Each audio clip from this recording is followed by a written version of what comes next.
Welcome to the 25th Hour podcast, where successful business owners come to learn how to stay in control of their day so that they have more time to do the things they love and they're not spending so much time doing the things that they don't love. Today's guest is Cameo Roberson. She is the founder of Atlas Park Consulting, and she provides coaching and business management consulting for financial advisors and service-based entrepreneurs. She helps create clarity out of chaos, move ideas from concept to profit, escape burnout, and save time.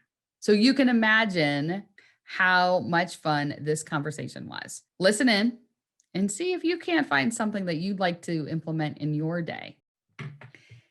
Today's guest is the awesome, the fabulous, the magico Cameo Roberson.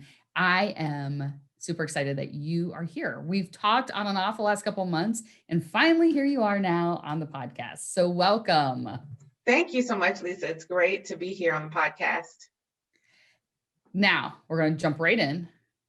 It's all about time, all the time here on the podcast. I feel like that's probably, I could make a thing out of that, but it could be a tagline at some point. What are some of the things that you do that help you maximize your day and get the things done that you really want to get done? Yeah, great question, Lisa. So one of the first things that I try to do is, at least on Sundays, right before the start of the new week, is I identify the priorities that I need to get done. I take a look at the client work that's coming down. I take a look at networking things that I have coming up and really prioritize those things on Sunday. So that helps me when I get into work on Monday, I have a game plan and I'm not scattered and wondering, okay, now what am I supposed to be working on? Great. And how long do you think that takes you on Sunday to identify those priorities? Yeah, it probably takes me about an hour.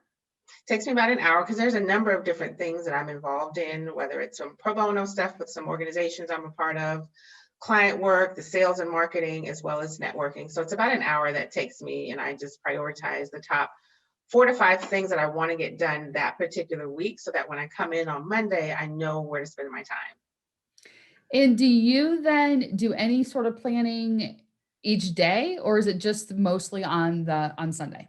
It's mostly on Sunday, definitely that. Now, it didn't start out that way. I started out kind of coming in on Monday and thinking about what I needed to get done, but then half of the day is already gone and I haven't spent the time really prioritizing. And so, doing it in that fashion has really helped me just stay focused. Yeah, I will do mine on Friday. Like it'll be my gift to myself. It's like if I can get done half a day on Friday, I do my planning on Friday, and then I won't have to do it at all over the weekend. And sometimes I can do that on Friday, but I find I still have to look at it on Sunday because somehow my brain has already forgotten what the priorities were just over the weekend. Yeah, it's totally understandable. When Friday comes, I kind of shut it down, so that I can have some me time. Saturday, I try not to work too much. Then Sunday, kind of ramp back up and spend that hour, prioritizing what I need to get done. Because I want to be able to attack it right away. Yes, absolutely. Because it's amazing how quickly that time can just disappear. Completely. And as I mentioned earlier, I didn't start out doing it this way. I'd kind of come in on Monday and figure out what I needed to get done. And I realized that if I just took a little bit of time planning before the actual work week started, it allowed me to be much more productive. I was in a great headspace. I had clarity about what I needed to get done. And I wasn't rushed into doing things that seemed like it was a good idea, but not really pushing my business forward. Right. Those things that come across as urgent. And then later you realize they probably weren't urgent. They were just unexpected. And they threw you right off your game. Or, another thing I found, I'm going to be honest, is there are times when you start working on things and it's really a procrastination effort from doing stuff that you actually should be doing, but you're busy. So you're telling yourself, I'm getting stuff done, but it's not really those core things moving the business forward. And so by spending that time on Sunday, I really identify those things and don't sabotage myself from, working on things that aren't really that important. Right. Because how easy is it to fall into that? Well, I knocked 15 things off my task list today. Easy. Right. So easy. Right. And I think it has, the whole thing of I'm doing work, right? I'm busy. And so you think you're actually getting things done for your business, and it's Yeah. just not always the case. Right. Absolutely. You're busy, Yep. but doing what? I say that majoring in the minors. Right, right. Or busyness spelled with a Y does not equal business. It's true. Busy equals busyness. Very So true. what else do you do? So you plan on Sundays. Any other strategies that you use? Yes, two things. I honor my calendar blocks.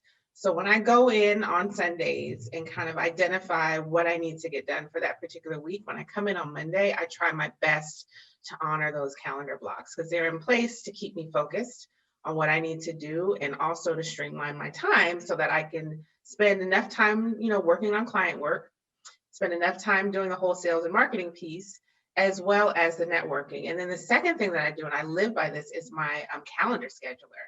I use a tool called Schedule Once. I think they recently rebranded to Once Hub, and it has really streamlined how I schedule my meetings, not only with clients, but networking partners as well. And then there's certain parameters that I have in place for each week. So I'm not overdoing it with networking calls because let's just be honest, networking can be a full-time job, but you want to keep that balance between networking and working with clients. Yes. Yes, Mhm. yes, yes. I feel like left to my own devices, I will override my calendar all the time. Oh, yeah. Right. And so it's just getting into that habit of here's my calendar link. Please use this to book. Otherwise, I'll be like, well, yeah, I can fit you in here. And Exactly. oh, it's only 20 minutes. I can Right. totally pop that here. And then it erodes all that. For me, I will pop people in places where I had set aside as thinking time Yep.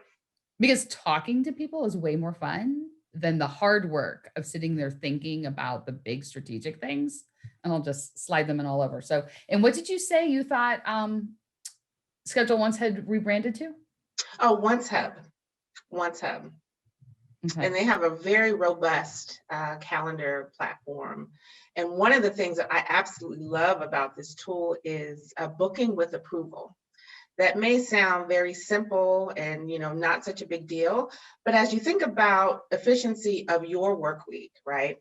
The option right now for a lot of calendar tools is immediate booking.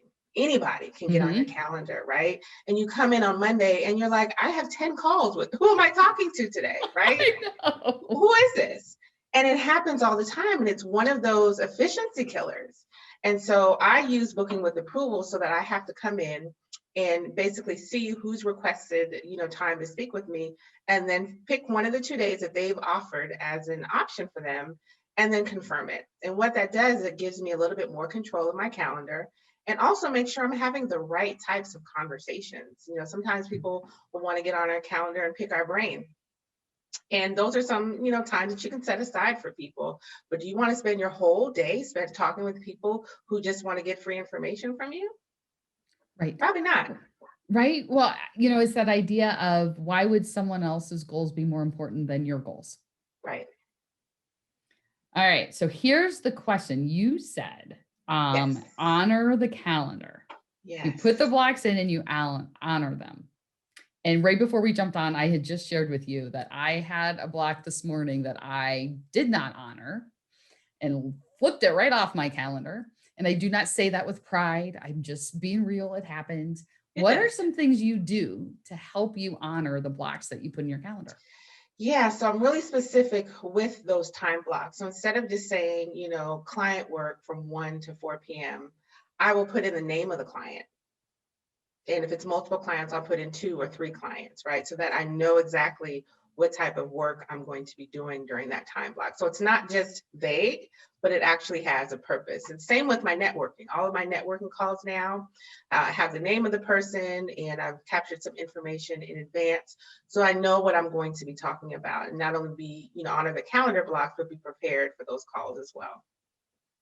And that has helped Oh. tremendously. Now, didn't necessarily start out that way. I had to evolve into that, but it has been so helpful because I come in and I'm like, okay, I have these 3 clients who are waiting for me to get things done for them. So let me spend this block of time working on those projects. Right. So there's almost a little extra level of accountability It's Yeah, not exactly external accountability because it's not like you've called the client and said, I'm going to be working on your stuff tomorrow at exactly. 8, but you've at least drawn the bridge between this work is for this reason and this person. Yeah, absolutely. And it also helps when people want to call you or, get on your calendar during that block of time and you see, oh, this is for this particular client. I actually can't make this, adjustment. I need to honor the time that I've set to work on these particular clients and their projects. And it's really helped me, like you mentioned, with that whole accountability piece, having that in place lets me know that I have prioritized this client work during this block of time and I need to make sure I get it done because guess what? The next day there's going to be another block that I need to honor. And the last thing you want to do is start to get behind on client work, especially as you continue to grow as a business owner. That's the last thing you want to do. Right. Right. Mhm. Because And they're it the reason happens you're in fast. business. Right. Yep. Right. So It fast. so fast. So fast. Absolutely. So you said that honoring the blocks of time and the way that you set them up, it hasn't always looked that way. No. So, and then you've evolved. So how did it start? Oh, it was a free for all. It's like, oh, you want to talk with Cameo? Great. Let's set up a time to chat. And I'd come in and I'd have like 6 networking calls. It's like, how did this happen? And it really happened because I didn't have a structure in place. I didn't have a game plan identified of how many networking calls I wanted to have per week, how many prospective client calls I wanted to, be available for. And so over the course of time, when I recognized that my days were really inefficient or I was spending too much time networking, that I said, I have to get something else in place that's going to help me better manage my time. As I mentioned earlier, there's a number of professional organizations that I'm a part of that also require my time. And so those instances of work that I have also have their own blocks of time and, adding in those details so I know exactly how I'm going to be spending this time. But it was an evolution for sure. I would come in some weeks and I'm like, oh my gosh, Gabby, why did you do this to yourself? I know. Why? I know. Like, Mhm. and periodically, I will override my calendar and pop in something and then invariably the next morning my husband will say, so what's on your calendar today? And I was like, I don't know. I need to fire the scheduler because they've messed up my whole calendar. And he's like, don't you set your own calendar? I was like, yes. And so I am fired. It's like, because it gets out of balance. And for me, it's that uneasy feeling all day. Like I wake up knowing that my calendar is out of balance, and then each appointment I feel it, and it just snowballs for me. Yeah, it does. And I want to also mention that sometimes, we want to keep some flexibility in our calendar so that you can, make adjustments, especially, personal time or family time, things that come up. But you're right, when we don't honor that calendar and we just start adding things or don't honor those calendar blocks, it could really create a lot of frustration and anxiety and imbalance that just continues to build throughout the Yes. week. Yeah. Like I know left to my own devices, I was like you said at the beginning, you want to have time with me? Sure. It's wide open anytime you Right. want. And so using the calendar has helped me, but I also reach out to my virtual assistants. And I'm like, Okay. when you see that I've scheduled something, because we use Acuity, and so you can see what is blocked in Google and what is on Acuity. And like the only way it gets in there is if I manually override. And so Mhm. they don't even say have permission. I ask them to question me about how did this get in there? And, and many times I can't give them a good answer. And so then they know that they just reach back out and say to the person, we need to reschedule. That's And great yeah. that you have So that accountability piece in there to help you. yeah, Mhm. because left to my own devices. Like I know I teach this for a living and I know that left to my own devices, I will do whatever I want. So tell me a little bit about you, your background, your business. Share, what do you do? Yeah, so I am a business coach and operations strategist. I actually got my start working in wealth management and financial planning back in 2001, and really helping firm leaders figure out how to do the business of financial planning better. What does that look like? So came in, the very first opportunity was in operations. So I was responsible for managing trading and rebalancing and new accounts and onboarding and compliance and SEC audits, you name it, I was in charge of it. And so what I recognized over the course of time, working for three different firm sizes, where you had the solo practitioner who wore all the hats, the partnership where there were two competing priorities for the business direction and goals, as well as an enterprise level firm where they had 45 employees and really, really good systems. What I found across those three business models is when you have a good infrastructure, when you know what you need to do and where you fit in this puzzle of the business, makes things even more efficient and more streamlined.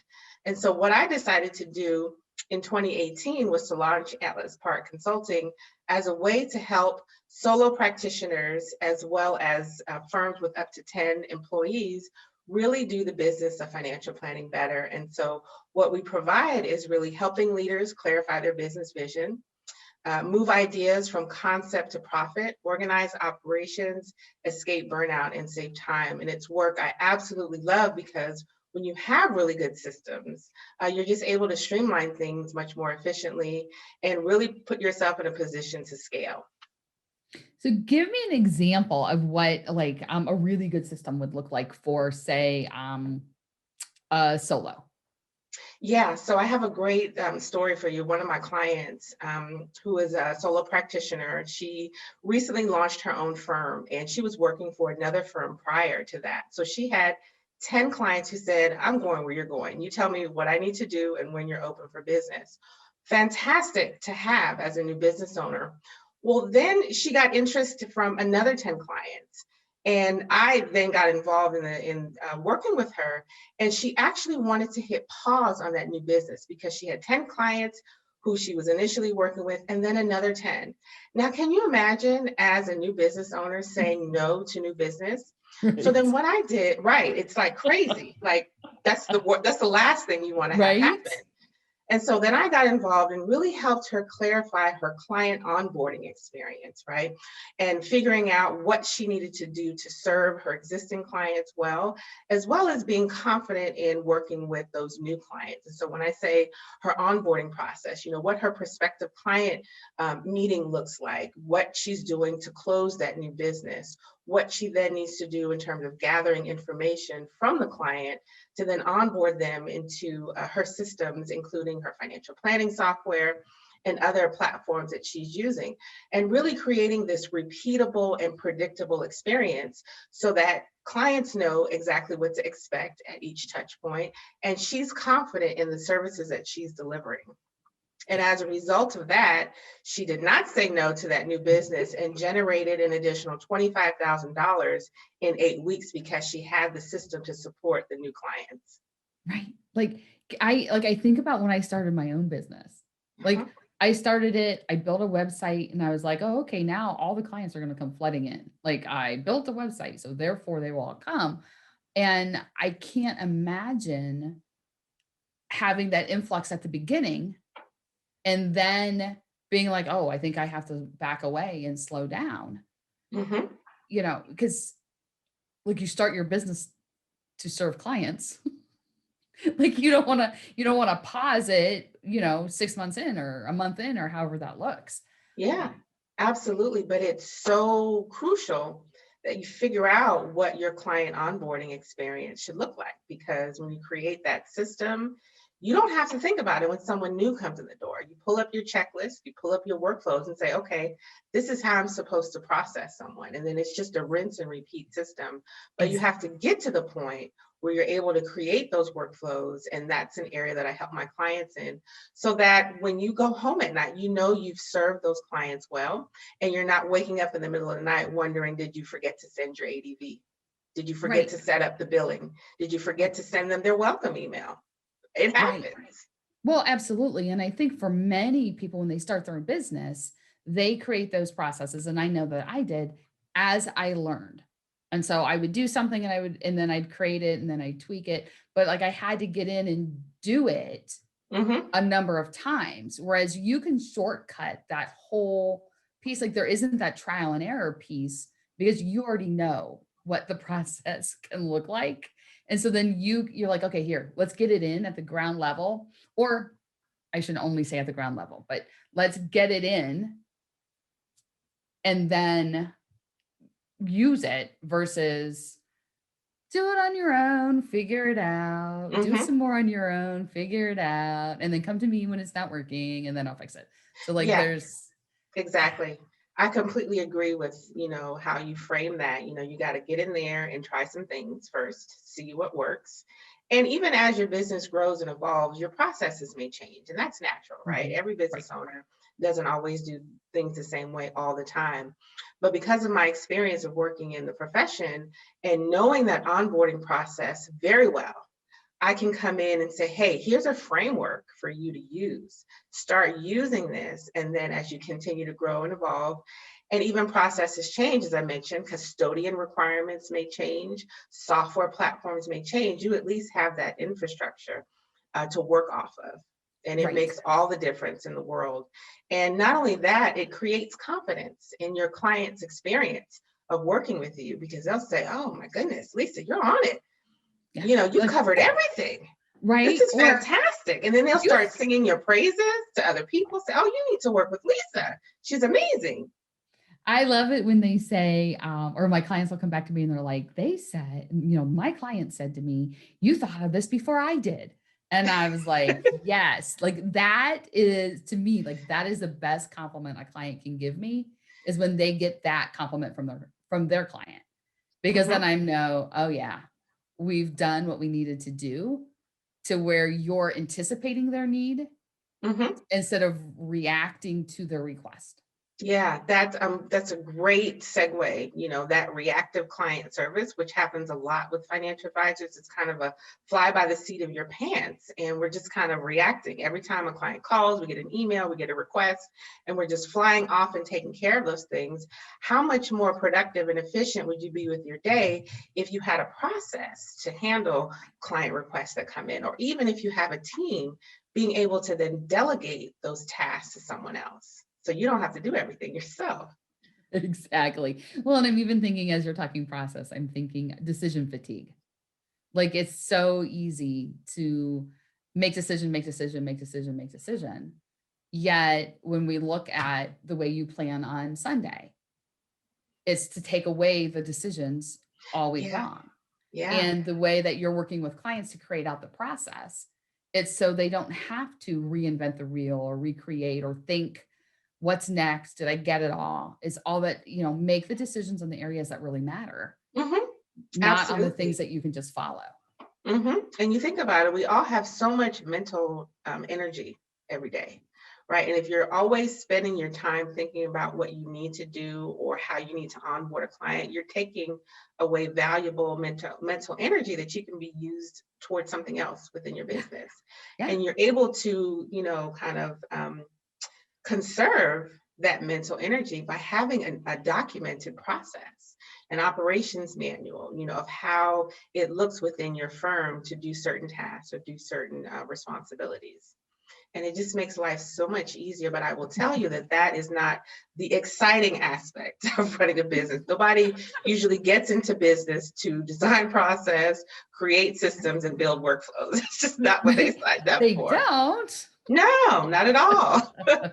But the way that I really teach my clients is let's start building habits, right? Instead of just learning techniques and never implementing them. And part of those habits has to do with building a process. And you think about it, you build it, you don't have to rebuild it every day, right? No. You may go in every few months or so and tweak processes here and there, but that foundation is set and it really streamlines your day and creates more efficiencies within your practice. I think about my own business and when I was first starting and creating my own processes, and even when COVID hit, taking time to really look at how I was optimizing my work with clients, because I am 100% virtual and have clients across the country. And so I took time to really evaluate, was I was I providing a very cohesive experience for people to work with me? And I went in and revamped my own processes so that as things began to ramp up, I now have workflows that are set up and I just kick them off when people call me. And it's like, okay, this is what I need to do. And I just follow Right. the process, Yeah. which conserves my mental energy of having to wonder, okay, what am I supposed to do now? And did I send them this welcome email? And did I, schedule the call correctly? Yes. Yes. And I think, that process that you're going through to create those processes, then that just spreads out as you're working with clients so that their staff create those processes. Hmm. We're doing that here. I have a lot of my clients, like, well, I can't really delegate this until blah or whatever. And I was like, you've hired someone who is confident and competent. Yes. Let them create the process. You don't have to create it and hand it to them as if they were three. Like, bring them in the conversation and let them do it, Hmm. because they're gonna do it as good or better than you will, because it's their area. It's the stuff that they're doing. Hmm. And it just, I love to watch it be like a ripple effect as it It just just spreads out.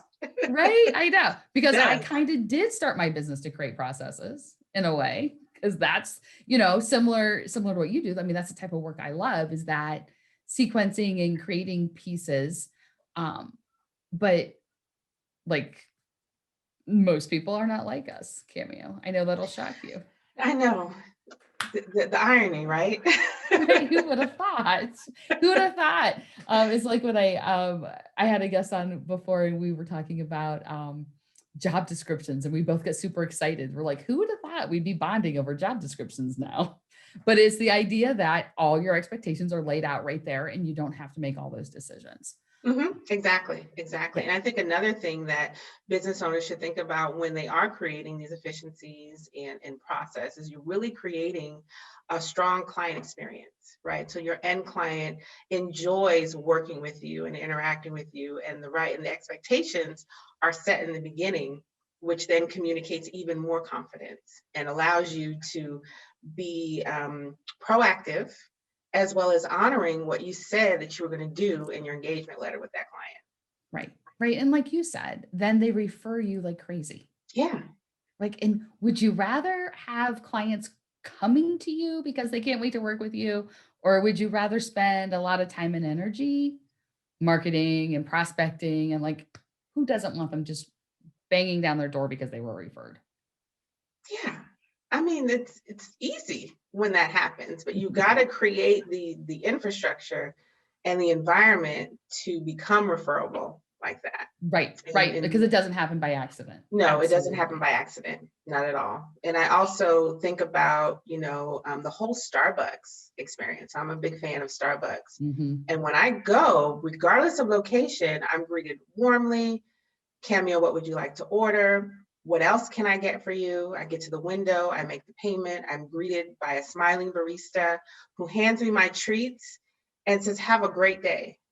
And Hmm. when I go back to another Starbucks location 3 days later, guess what? It's the same experience. So I leave there feeling satisfied about the purchase that I just made.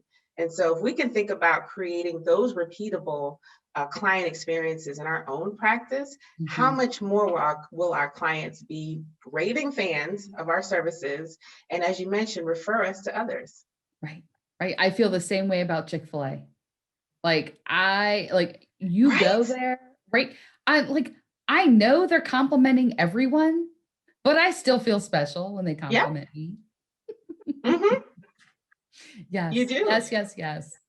And when those workers come in, they know what they need to do. It's not, oh, what am Mhm. I supposed to do today? How am I supposed to greet the customer? How am I supposed to make this drink? How am I supposed to make this sandwich? No, it's already been established.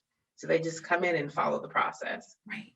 And I think about the clients that you work with, and they're Hmm. similar to the clients that I work with. Like, they got in their business to make a difference. Like, they started their Yes. business. I mean, everyone starts a business for a variety of reasons, but in general, people in the industries that we both work with, they're there to help people. Right. And so why wouldn't they want an easier way to make an excellent customer experience? Yeah, I think it's a great point, Lisa. And I feel like the clients that we both work with want to have that experience. But a lot of times we get thrown into working with clients, and we think that that is where our value lies solely, is Mhm. in working with clients directly. But you really have to take time to work on your business in order to improve the experience that your end client has in working with you. And when those clients that we work with, very similar, can do that, it can be transformational in their practices.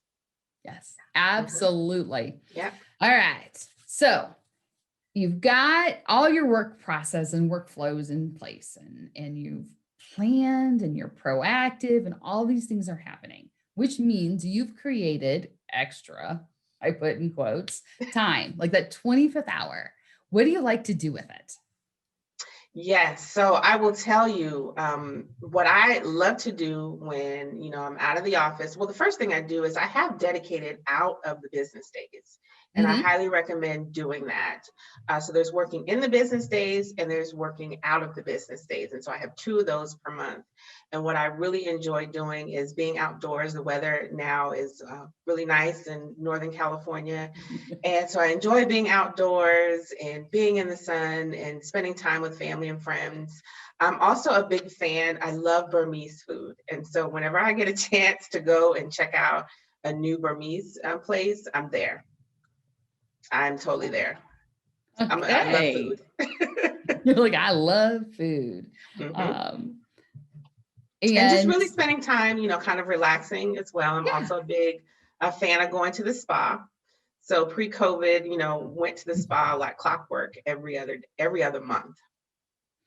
Now, let's circle back around to your out of the business days. So you said you have Yeah, two out of the business days per month. I do. And so they're not working on the business. They are totally out of the They're business. gone from the Yes. business. Yep, Okay. they're gone And from the business days. how do you choose what 2 days? Is there like a magic formula or how does that happen? Yeah, so what I decided to do, and this is something that I implemented just this year, is to take the fourth Thursday and Friday of the month, every Okay. month. And I block it on my calendar and I say, these are your gone from the business days. And it's highlighted and it's set up on a recurring monthly schedule. And so I have something to look forward to each month. And so it also gives me a motivation to make sure that I get everything that I need to get done so I can be gone from the business on those 2 days. Mhm. Hmm. Ooh. Yeah, I it's you we work hard, right? We should have, mhm. some incentive to be able to be gone from the business. And it Right. really helps because you want to make sure you have that time to rest and recharge. Yes. Yeah, I you do no like good for your that. clients if you don't do that. Absolutely, absolutely. You betcha.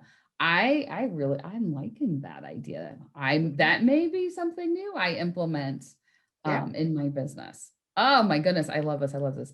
Okay, anything else you want to share with our listeners? Yeah, would love to share. So I have a power solutions blog that I put out a Mhm. couple of times a month, tips and strategies to help business owners really ramp up how they do business. Talks a lot about what I call the revenue roadmap, which is a system within your business. You think about your sales and marketing, your client onboarding, your service fulfillment, and client retention. And so strategies to help those areas of your business. So I'd love to offer definitely join. Go to my website, atlasparkco.com. There's a button that says blog, and not blog, but it says blog, excuse me. And you can opt in directly and get access to those emails. Ooh, I love that revenue roadmap. Yes. And every business owner, regardless of industry, Mhm. wants to have that solid plan. What does it look Right. like? And it's All right. completely doable when you take the time to build those systems. Huh, I really like that. All right, last question. This is a new question. You're the first one who gets this question. I know, I know. Honored and flattered, honored and flattered. If you were me, what would you have asked you? Hmm. What would I have asked me? What was the most impactful thing that you learned during the first 12 months of being in business? And how has Okay. that impacted you today? Okay. So, what is the most impactful thing your first 12 months in business So what was it? Yeah, give yourself some grace. Nothing Okay. is ever going to be perfect. Have the confidence to get out and try new things, and don't worry about making mistakes, because mistakes actually can help you be better. Yeah. So get What out is that? there Fail and, forward. yep, fail forward. hmm I And like. don't worry about things having to be perfect. Just get out there and try different things and see what's going to work for your business. I think I'm going to keep that question That's in. a great Excellent work. question. It I heard it on a podcast I was listening Yeah, to yesterday, and I said, "That's a great question. that is I'm a great going to keep that question. question." Yeah. hmm Uh-huh. All right. Well, thank you so much for your time. Thank you for saying yes. I Oh, know thank you for that, the invitation. This has been wonderful. yeah, and there's so many great things here. So I'm just so grateful. I'm so grateful you said yes and that you took the time to be with us, and a little jealous that the weather's nice in Northern California right now, but our time will come here It's in coming. Ohio. It'll Yep, come. it's All coming. right. Well, thank you. Thank you. Thank you. Oh, thank you so much, Lisa. It's been a pleasure being on your podcast. I'm curious, what was your takeaway from this episode? Mine absolutely is to bump 2 days back to back that are out of the business, completely and totally out of the business days. I'm going to start to implement that right away. I'd love to know what yours is. You can let me know at lisa@impactivestrategies.com. And if you are looking to delegate more and you're looking for an easy way to do that, then I invite you to check out delegatelikeapro.com. It's our next cohort will be starting soon, and you will learn how to delegate, who to delegate to, and what to get off your plate in an easy, successful way in 28 days. Delegatelikeapro.com.